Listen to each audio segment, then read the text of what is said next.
They walked into a large building. Several Amazons stood lined up on the side of the path that led to a large wooden chair on a tall platform. The queen walked up the stairs to the chair and sat down. "My daughter, come." Here she waves to a small chair beside her. "One day, my daughter, all this will be yours. First, you'll have to prove yourself worthy of being a leader. A good leader is first in the battle, last in retreat. Strikes fear into the hearts of their enemies, treat the wounded with respect, and their subjects with relevance." A laugh was heard throughout the queen's throne room. The queen turned back to see her daughter holding back a chuckle. "Something I said?" "You're always so serious when you're on the throne. Much prefer you when you're outside and not so tense." Outside, the wounded from the raid was taken to a large, mostly empty building. They were led by a woman with blonde hair, many other women on each side. Also, the ones that could walk had their hands bound in a leather rope going for the lead Amazon to the last of the men. The ones that couldn't walk were brought in by a stretcher carried by two Amazons. The large wooden building was lined inside with cots. A fair Amazon approached. "So these are the new stock.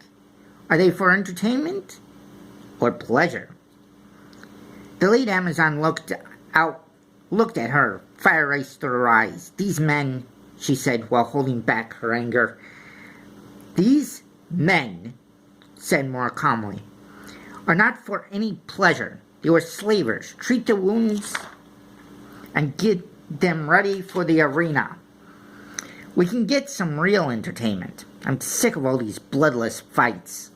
Here she turns towards the men, "And if any of you can survive the arena, then maybe, just maybe, the queen will give you to one of the Amazons as a plaything.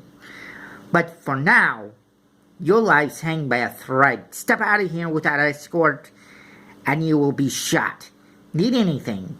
Call Julian, and she will tell the guards. They will get it." When she got done talking, a woman with raven hair and green eyes walked over. Here she puts a hand on Julian's shoulder. "Don't turn your back on these ones.